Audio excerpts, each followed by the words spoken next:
Maggie Quinn finished cutting the fruit she needed for the lunch shift and piled the oranges, lemons, and limes into their containers.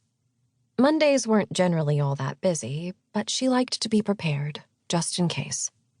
As one of the co-owners of Quinns, she ran the bar, while her brother Ryder oversaw general operations for the restaurant.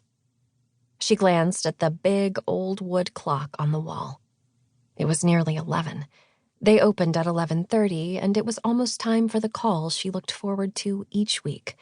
She poured herself a fresh cup of coffee and grabbed her notebook with the information she'd need for the call. She slid into one of the bar chairs, took a sip of her hot, black coffee, and dialed his number. Keane's Liquors, this is Charlie. As she always did, Maggie felt goosebumps at the first sound of his voice. It was mesmerizing, and she could listen to him talk for hours if she had the chance. "Hi, Charlie, it's Maggie Quinn." Hey, Maggie, did you have a good weekend? She smiled at the warmth in his voice. "Yes, my weekend was good, busy and relaxing. How about you?" She'd had a date, first one in a long time, on Saturday night, but she wasn't going to tell him about that. Not that the date hadn't gone well. It was fine. It just wasn't with Charlie. She hadn't actually met Charlie in person yet, but she'd invited him to come into Quinns for a lunch meeting. She claimed it was so he could see the bar and better advise her on ordering. He'd sounded enthusiastic, but had rescheduled their meeting twice already and put it off until April. But April was only a week away now, and there was no way he could cancel again. I'm sure my weekend wasn't as exciting as yours, but my twin nephews were in town. It was great to see Tommy and Tony and to visit with my sister. Maggie knew that Charlie was close to his sister Caitlin and that her husband Billy was an optometrist. They lived in Riston, the next town over, and he saw them often and loved spoiling his 10-year-old nephews. "That sounds nice. They're lucky to have you," she said warmly. They're great kids, he said. They chatted for a few more minutes about nothing in particular.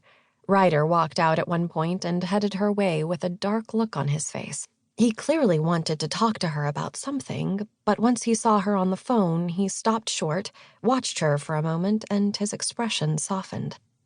Tell Charlie I said hello, he said before turning around and heading back into the kitchen. Tell Ryder I said hello too.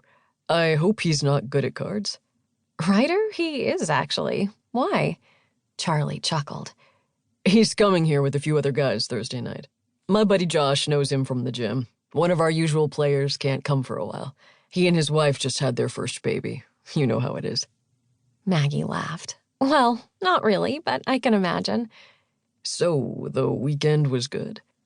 Maggie hesitated, feeling oddly guilty about her date, which was ridiculous as she'd never actually even met Charlie in person, and they really just had a business relationship.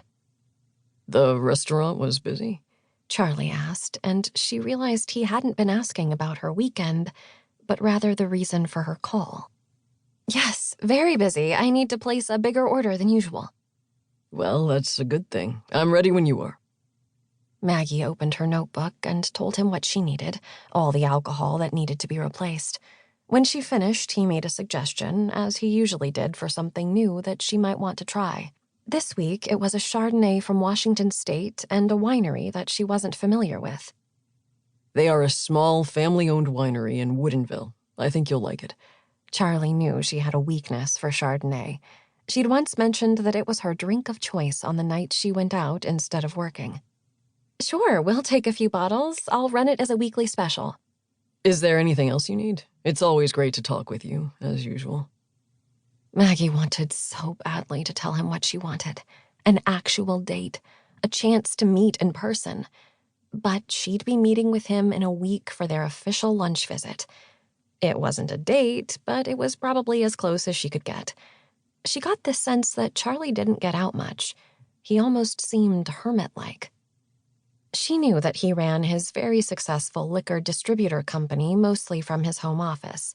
She knew this because she'd stopped by once, months ago, on the pretext of needing to pick up a case of vodka.